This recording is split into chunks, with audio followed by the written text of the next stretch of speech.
Buenas, ¿qué tal? Estamos de vuelta. Saludos, moradores del refugio.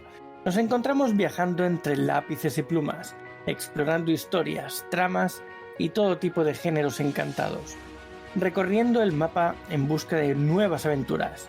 Eso sí, siempre acompañados de Alma Mínguez, Un saludo, aventureros.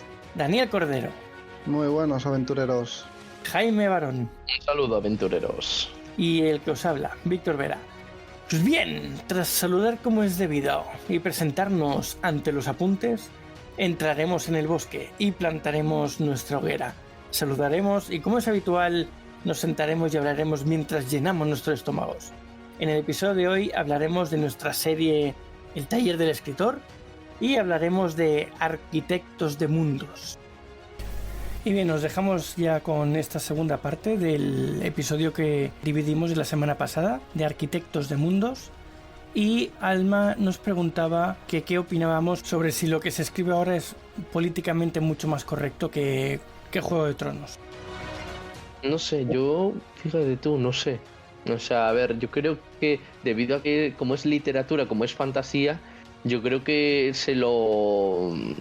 yo creo que, a ver, yo creo que se lo aceptan, yo creo que se lo aceptarían a cualquiera, porque como es fantasía, que a ver, que puede ser que me equivoque, pero a ver, si fuera una novela realista, entonces estaría de acuerdo contigo, en el sentido de que cuidadito con con lo que dices, aquí el respeto es fundamental, pero es que si hubiera, o sea, es importante tener en cuenta que los contextos se tienen que respetar y yo creo que el tiempo en el que se desarrolla la historia tanto de Juego de Tronos como El Señor de los Anillos es una época durísima, los recursos eran los que eran y no contaban con nuestra tecnología y yo creo que la gente antes, la frecuencia con la que se morían de hambre y por no tener nuestros recursos era mil veces superior, también por también múltiples enfermedades.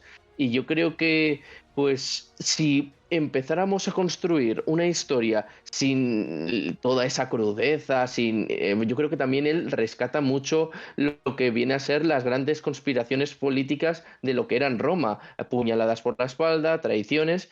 Y yo creo que si alguien empezara a construir una historia de fantasía sin toda esa, sin todo ese toque de ficción que en cierto modo viene de nuestra historia, de la historia humana, pues yo creo que sería una historia un poco insulsa, por no decir anodina. No, depende de lo que te guste a ti. A ver, aquí, por ejemplo, Marco dice que la obra de Martin también es alta fantasía. Yo no creo que Juego de Tronos sea alta fantasía, ni mucho menos. Es una fantasía muy, muy realista y muy apegada digamos, a la rama histórica, ¿no? O sea, realmente tiene elementos fantásticos como son algún dragón, los caminantes blancos que aparecen en las novelas por ahí, o sea, están de fondo, pero tampoco tienen tanta relevancia. El tema del invierno perpetuo, que se acerca al invierno, que también es algo que está por ahí, es como world building, que lo que hace es estar, o sea, decirte que es una novela fantástica, pero luego el desarrollo de todas las tramas es, digamos, que es totalmente realista, casi histórico, si no fuera porque no se desarrolla en la Tierra, se desarrolla en el, ¿cómo se llamaba el mundo de...? No me acuerdo. Da igual. Poniente y todo eso, ¿no? Poniente, pero Dices. no solo se desarrolla en Poniente, se desarrolla en más sitios. Bueno, da igual. Sí, la ciudad de los siete reinos. Que es trama, es politiqueo, es trama, es morbo, es relaciones de personajes, pero el elemento fantástico es muy, muy liviano en Juego de Tronos, en mi opinión, ¿eh? Y me he leído todas las novelas, excepto la que no se ha publicado. A mí me gusta de Juego de Tronos lo que es la aventura, la transportan los personajes que son buenos. ¿Vale? Sam, Sansa, Arya, el perro, Brienne de Tarth. La aventura la mueven los buenos. También Daenerys al principio porque es muy inocente, ¿no? También. Y la acción la mueven los que no son tan puros, ¿no? Los que ya se ve que son malos, tienen mucha acción.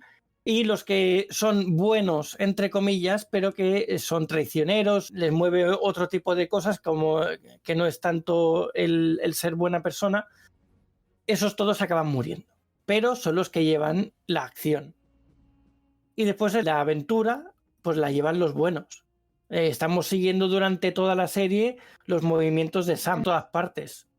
Entonces, no sé, yo creo que me gusta mucho por esa construcción de la trama, que bueno, no estamos hablando de trama hoy, pero no sé, yo creo que eso está bastante logrado. ¿Los trajes también creéis que podrían formar parte de la construcción del mundo? O sea, que esto quizás ya es entrar muy al detalle, pero yo creo que también ayuda, ¿no? O sea, sí, entra dentro de lo social de cada pueblo.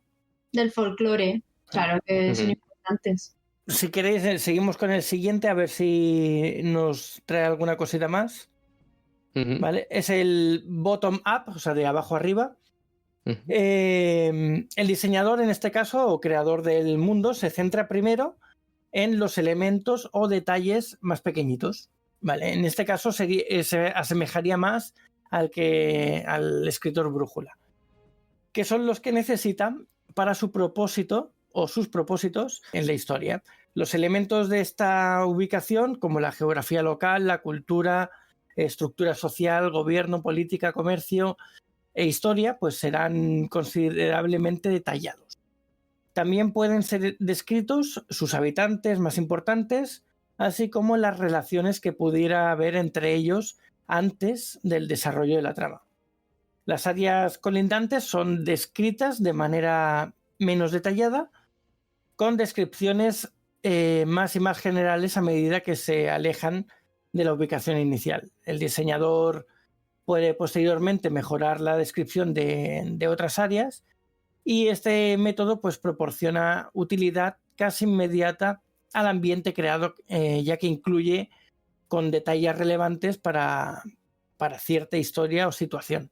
Es lo que decíamos, ¿no? El escritor brújula va moviendo el personaje o va moviendo personajes alrededor de un lugar, como comentábamos en el capítulo de los personajes, y va detallando según va necesitando alrededor del personaje, la aventura o el lugar que sea el protagonista. Vamos, de lo otro era de lo general a lo particular, y esto es de lo particular a lo general. Eso es. Pero yo creo que para la configuración de un world building necesitas de las dos. Necesitas un mix de ambas, ¿eh? O sea, no puedes quedarte con una sí y otra no. Al final sí. Al final necesitas las dos, pero puedes empezar con cualquiera de las dos. Sí, a ver, como robot sí, pero yo creo que... Yo estoy de acuerdo, yo creo que hay que hacer un mix de las dos cosas. Al final, tirar solo de una te va a costar más. Yo creo que una cosa te tira para un lado y cuando estás por el otro, a la inversa. Entonces... Claro, porque si tú estás escribiendo fantasía, por ejemplo, y tú describes, digamos, una ciudad en la que tu personaje está, obviamente tienes que describir el nombre de la ciudad, que está viendo, los edificios, lo que necesites en esa ciudad, pero a la vez esto tienes que estar incluido en un todo que tampoco puedes dejar de la mano. Entonces, lo general, aunque sea difuso, tiene que estar. Entonces, tiene que haber, en mi opinión, un planteamiento genérico, global, esbozado, y luego de lo que sería de lo general a lo particular, y luego de lo particular en cuanto a los elementos que necesites en ese momento en la trama. Un mix. Yo lo veo así. Sí, yo creo que al final sí, al final tiene que haber un mix con todo. Pero para empezar a escribir no te hace falta, o sea, si eres brújula no te hace falta tener un global.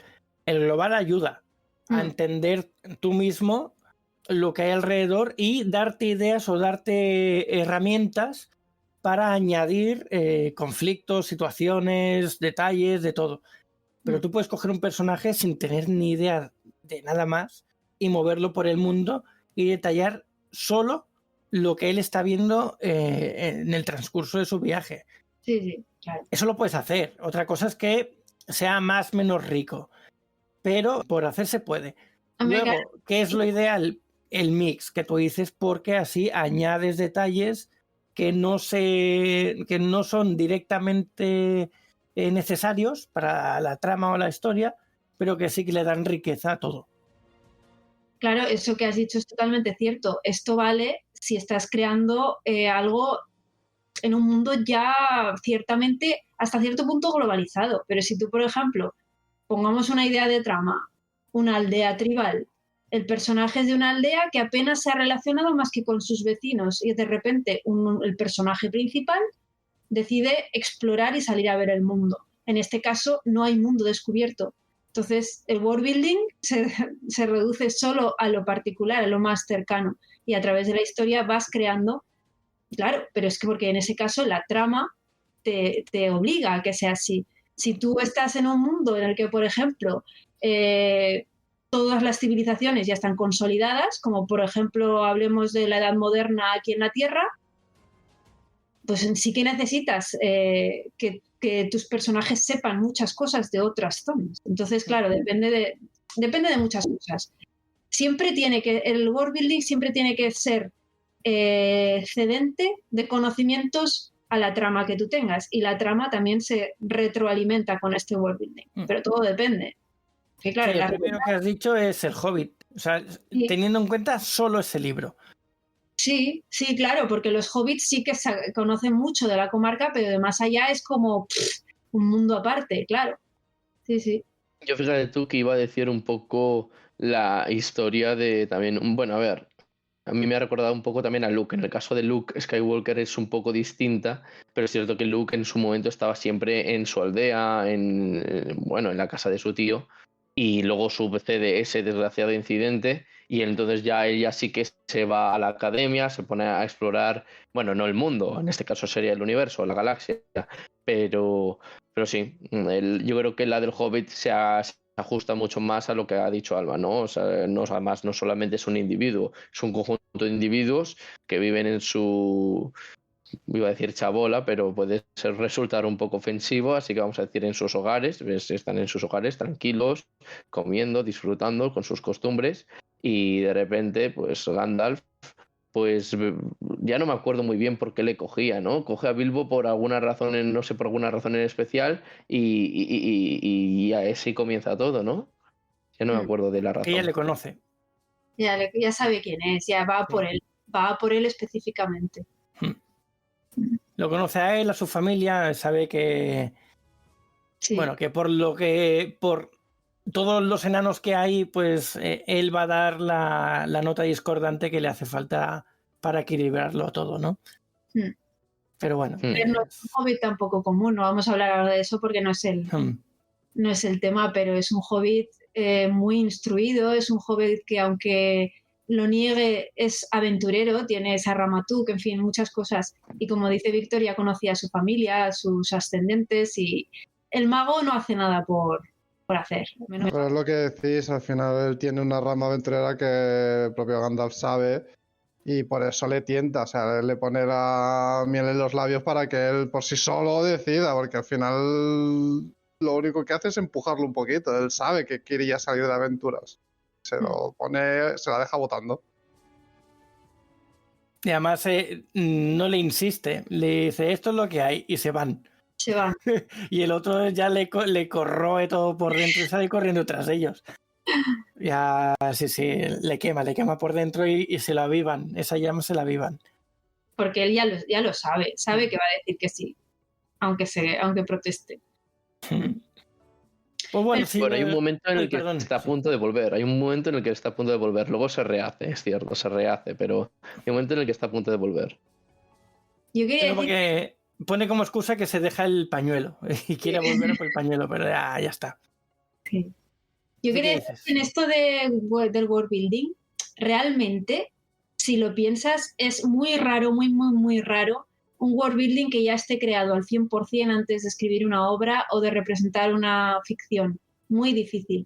Lo vemos constantemente en todo tipo de series, en todo tipo de sagas, en todo tipo...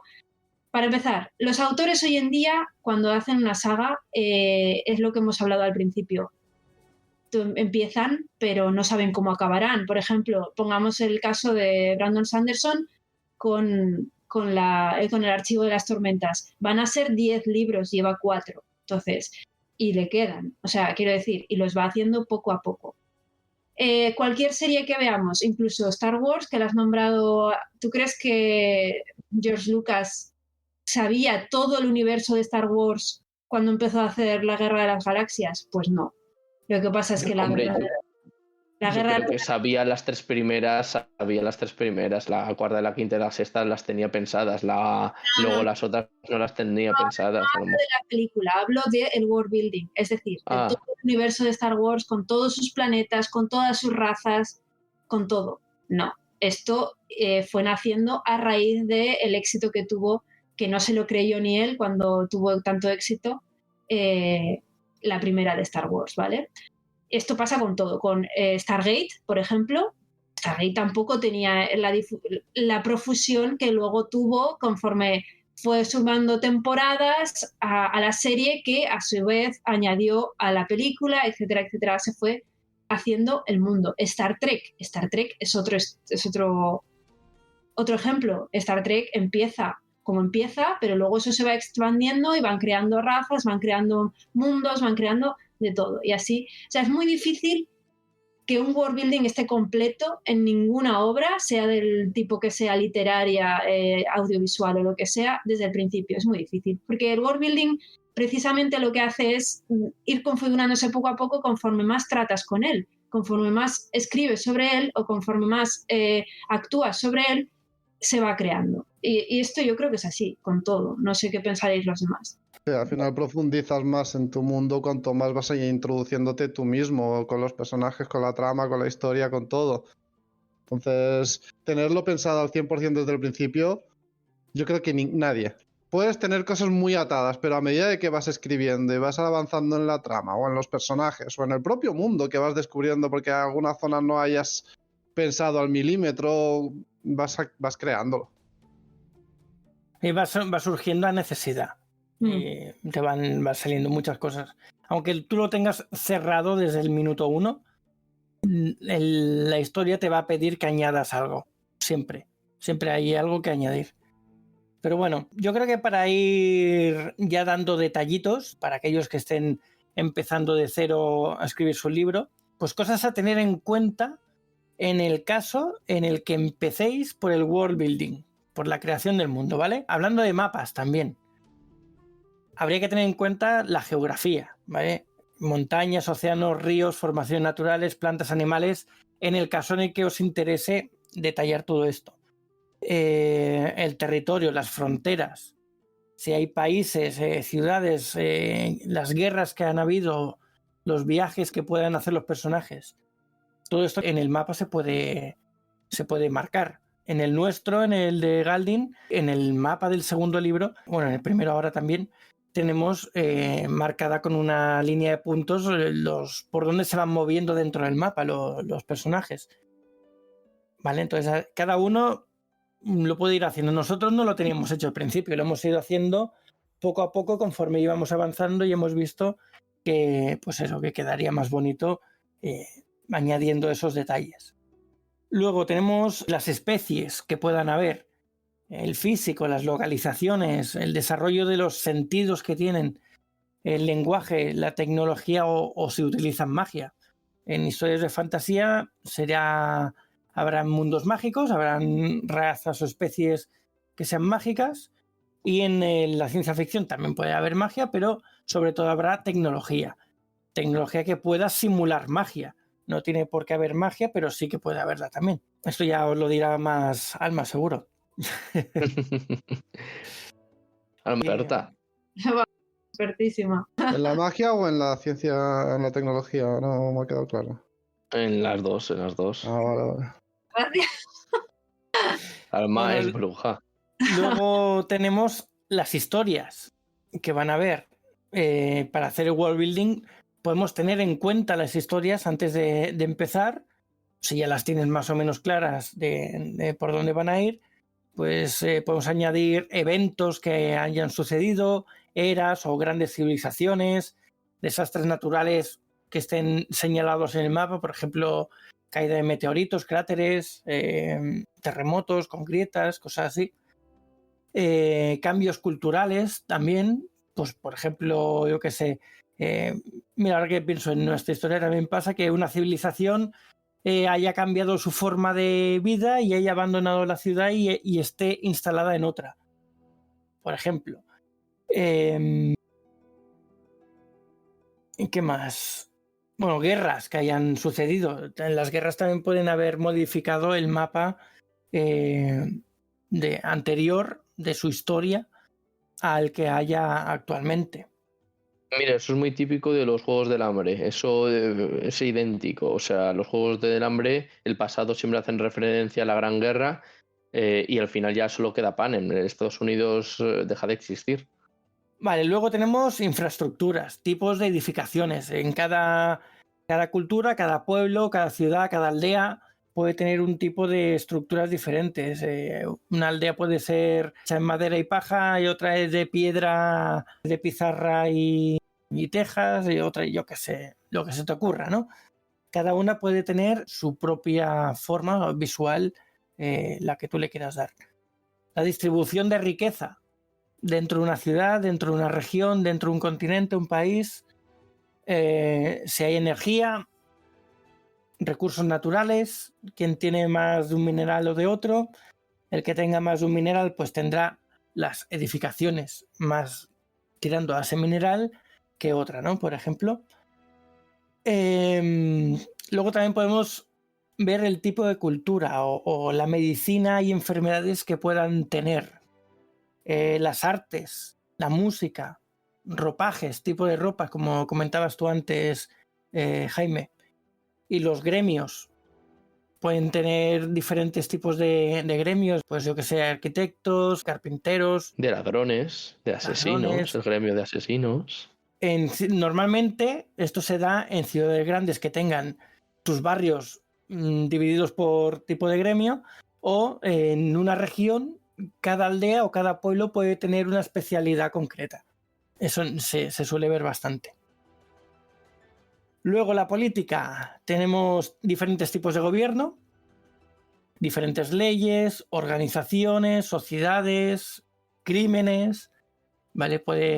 Se le puede añadir muchas cosas a todo en general, porque la política al final sí que también lo asociamos a ciudades grandes, a grandes aglomeraciones de gente donde podemos ver más variedad de pensamientos, pero también lo podemos ver en eso, en aldeas, o ya ni en aldeas, en el tránsito en una carretera, en un camino, que se crucen dos carretas y ahí hay un lío político que no veas. Pero bueno, eso ya cada uno como quiere. Bueno, para líos políticos los que vivimos hoy en día. Luego tenemos tecnología. Si tienen armamento, de qué tipo de armamento, o fuentes de energía, entretenimiento, transporte. Todo eso son cositas que en un momento u otro tienen que aparecer. Igual no es algo demasiado relevante, pero siempre tenemos al personaje que sale a la calle y tiene que cruzar la calle. ¿Y con qué se cruza? Pues con algún coche de caballos, o un carro tirado por mulas, o un coche a motor, a propulsión. Ya depende en la época en la que lo pongas, ¿no? O coches voladores que están aterrizando también puede ser. Luego tenemos magia, habilidades, los tipos de usuarios que van a tener la magia, las limitaciones que van a tener, porque tú puedes poner magia, pero tienen que haber límites. No puede ser todo el mundo hiper mega poderoso, porque luego arregla eso. O sea, no los puedes enfrentar contra nadie, pues van a ganar siempre. Alguien tiene que tener límites. No, puedes llevarlo luego todo a una distopía, todo caótico, todo mundo destruido, todo tétrico. Debilidades también, algún tipo de pago, eso es una limitación. Para hacer cierto tipo de magia tienes que compensarlo con, yo qué sé, con lo que sea. Por ejemplo, el maná. Conocemos de siempre, todos los que nos guste tipo de juegos, historias, películas y más, conocemos el maná como un límite o un pago por el uso de la magia. A cierto maná tengas, tanta magia puedes usar. Es un límite, ¿vale? Para poder controlarlo. Ahí, más que límite, la procedencia de la magia, ¿no? Porque la magia puede proceder de muchas cosas. Puede ser de una energía geológica del mismo planeta, puede ser una energía del universo que tú captas sin más, puede venir de deidades, de dioses, de un panteón de dioses que tú hayas creado. Ahí entramos también en el tema de la mitología, que seguramente lo sacarás ahora como parte del world building. Puede venir de muchísimas fuentes o inventarte tú una nueva. Por ejemplo, Sanderson lo que hace es inventarse tipos de magia, sistemas de magia muy entretenidos, que es uno de los fuertes que tiene, ¿no?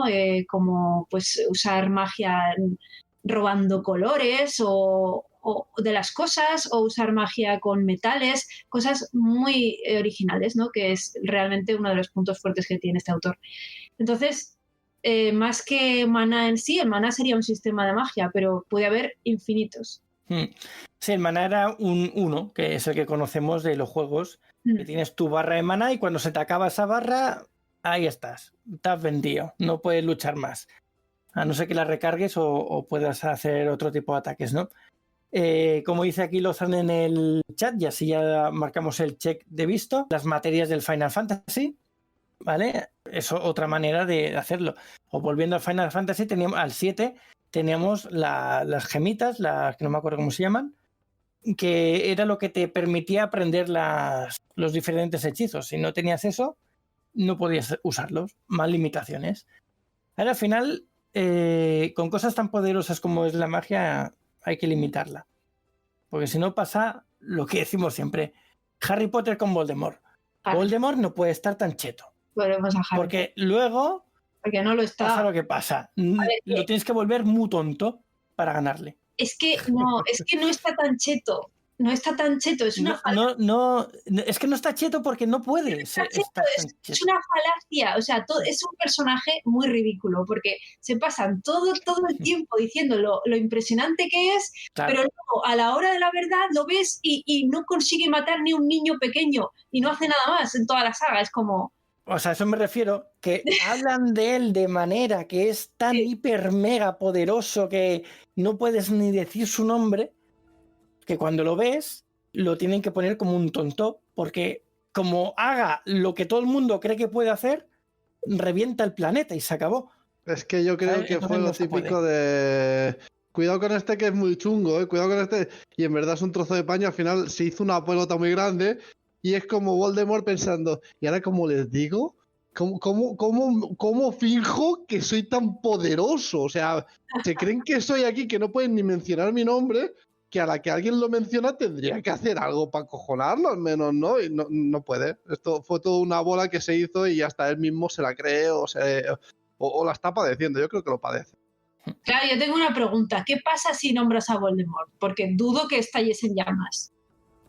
Nada, no, a ver, no pasa nada, pero es como cuando es como coger, era tan poderoso que era básicamente lo que viene a representar la escritora, o al menos eso es lo que yo creo, que es como coger el nombre de Dios en vano, o sea, no podías nombrarle porque era como, uy, cuidado con este.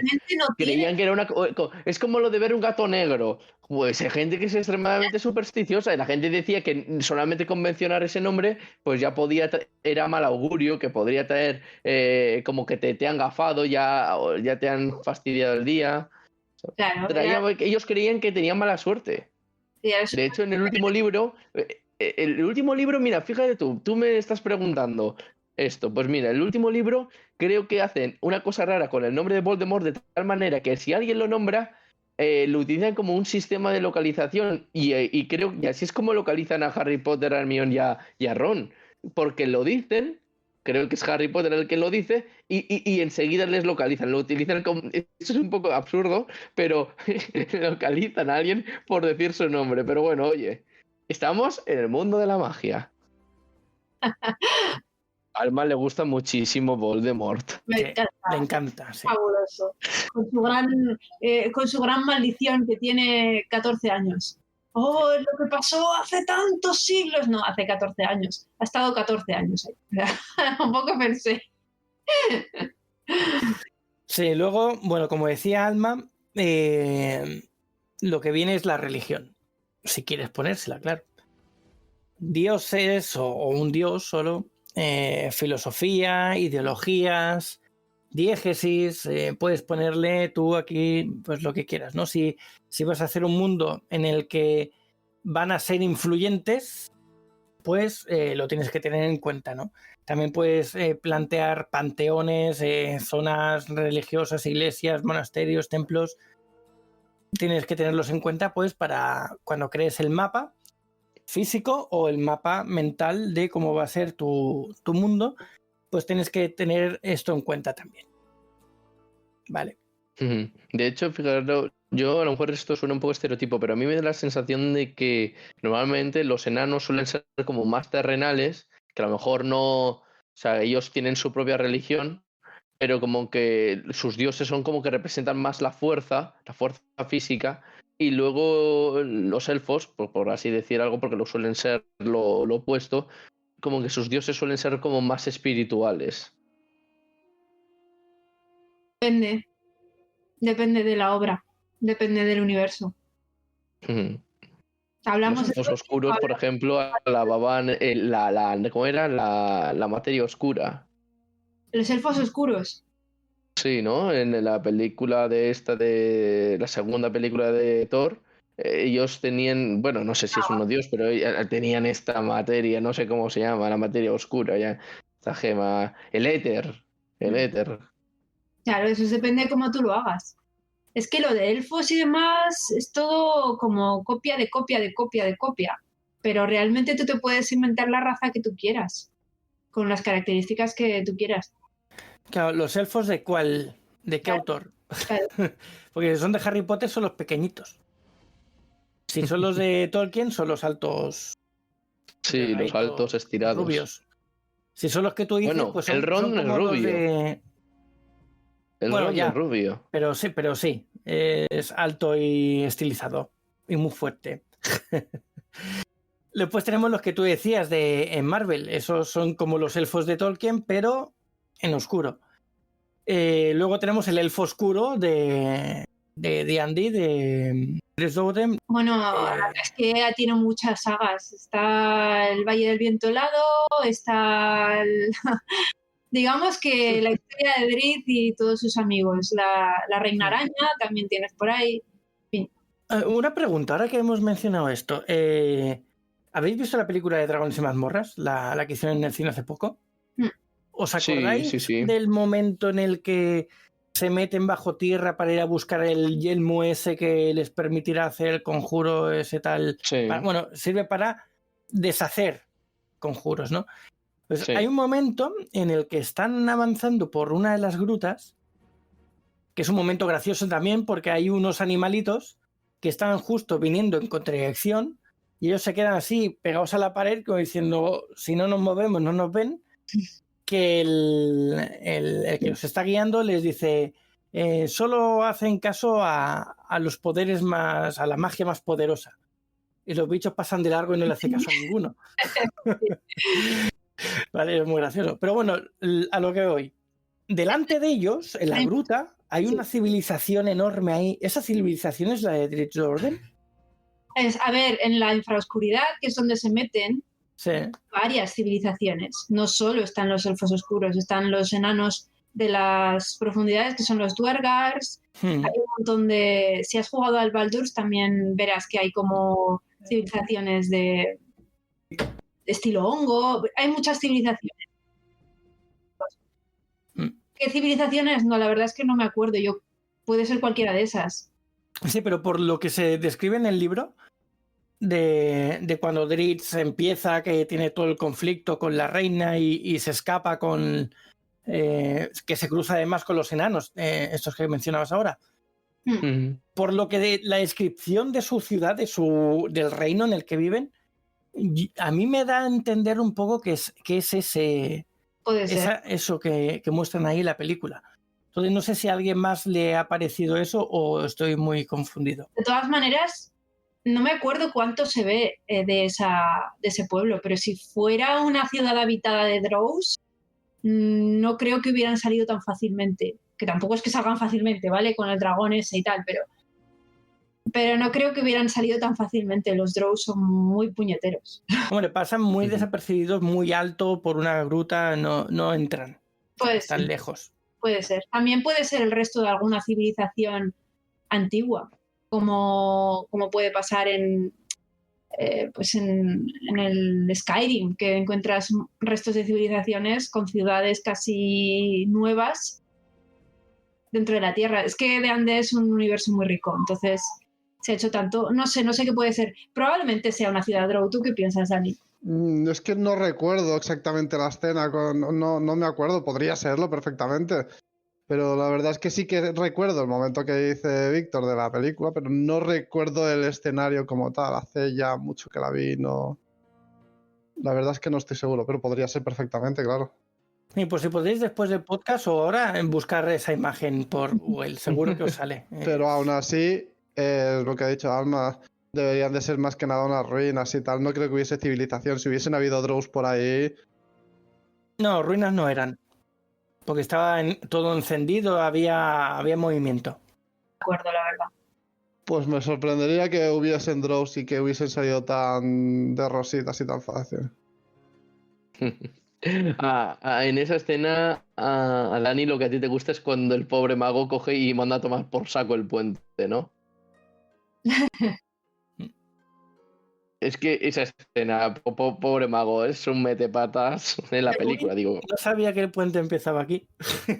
Sí, no, es que además es para, bueno, a ver, sinceramente, yo creo que no lo habrían conseguido porque las instrucciones del mago eran muy complicadas. Pero vamos, que el mago es que dice, coge y el puente se va a tomar por saco. Y dices, Sí, muy como bien, dice tío. Lozar, el dragón gordito es lo mejor. Tenía un nombre el dragón ese. Sí, no recuerdo. Ya no me acuerdo, que además ves el antes y el después, cuando es joven y lo da todo, y luego cuando es viejo, ¡buah! Se va arrastrando por las cavernas. Es chulo también. Mm. Y como dijimos en el otro episodio, al final los métodos que tú elijas o que a ti te salgan se pueden asemejar mucho a un método ya escrito que te diga este método es así, tienes que hacerlo de esta manera. Puedes acercarte mucho a uno, pero no tiene por qué ser exactamente igual. Así que de todo lo que hemos dicho, si algo te sirve bien y si no te sirve, pues nada, a ver si acertamos en el siguiente episodio y podemos ayudaros en algo que os haga falta, básicamente. Hombre, digo yo que de todo lo que se ha dicho algo servirá, ¿no? Y ya te digo que es Me coger preocuparía. referencia, no hacerlo exactamente igual. Aunque se puede, si lo necesitas, lo puedes hacer. A ver, es que yo creo que los métodos en sí no son más que resúmenes de técnicas que cada humano, en cuanto a escritor en este caso, tiene. Entonces son resúmenes. Quiero decir, yo puedo tener mi manera de estudiar y ser muy buena para mí, pero a ti no servirte. Te doy mis apuntes, te doy mi método de estudio y a ti no servirte. Y al revés, es que al final la metodología es lo que es un método. Tú puedes probarlo, puedes ver si te sirve o no, pero al final de todas las cosas harás tu propio método, harás tu propia forma de encauzar el asunto.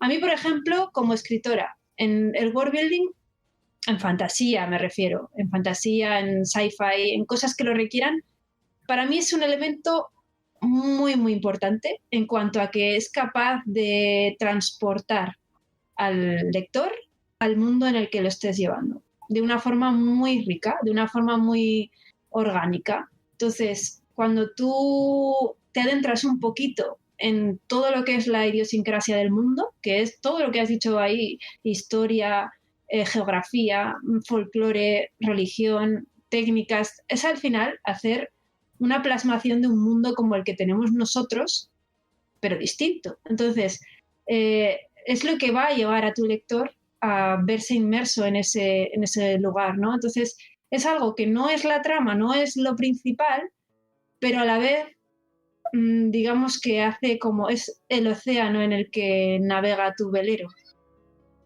creo yo. Entonces, para mí es bastante importante en ese sentido. Sí, además, lo que te has dicho en el mundo de la fantasía, sobre todo el world building, hace que te sumerjas más en la historia, porque en una historia en la que el mundo es el conocido, el real, basado ya en lo que es la geografía del propio planeta Tierra o demás, es más fácil de imaginarlo y no te hace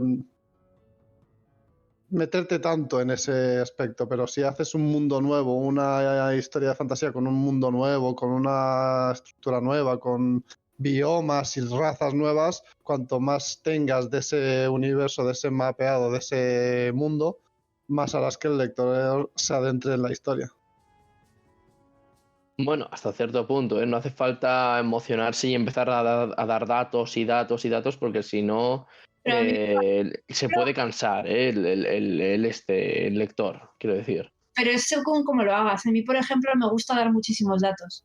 Si, por ejemplo, estás en un bosque, seguramente te dé datos de la fauna que hay en ese bosque, o de si estás yo qué sé, en cualquier ambiente, en una ciudad, te dé datos de la historia de la ciudad, o te dé datos de qué normas sociales se siguen, no sé.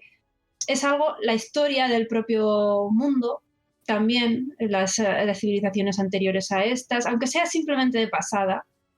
A mí es algo que me gusta, meter datos históricos, datos sociales, datos antropológicos, datos científicos, datos tecnológicos, datos que puedan anclar al lector en el lugar para que lo pueda ver.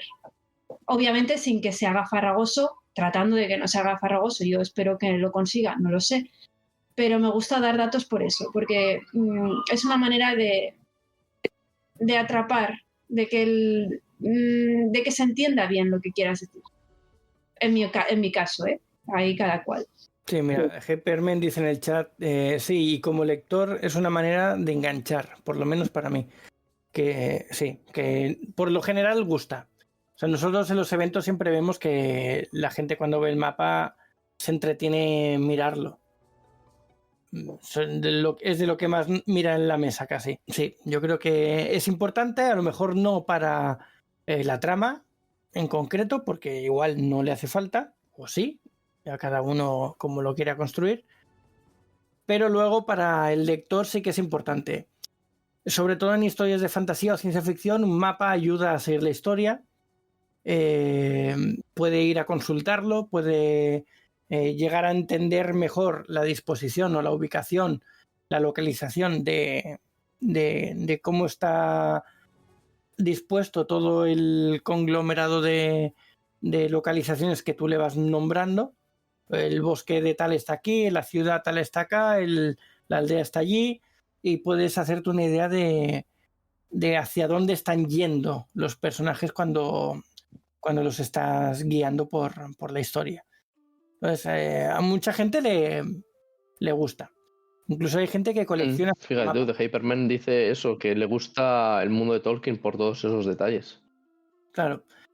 Es que son cosas que llaman mucho la atención, porque tú ves un mapa del mundo real nuestro y sí, te puedes entretener buscando cosillas, pero ya lo conocemos, entre comillas. Entonces es el morbo de saber o de ver qué cosas nuevas han inventado los escritores en los mundos que han creado, ¿no?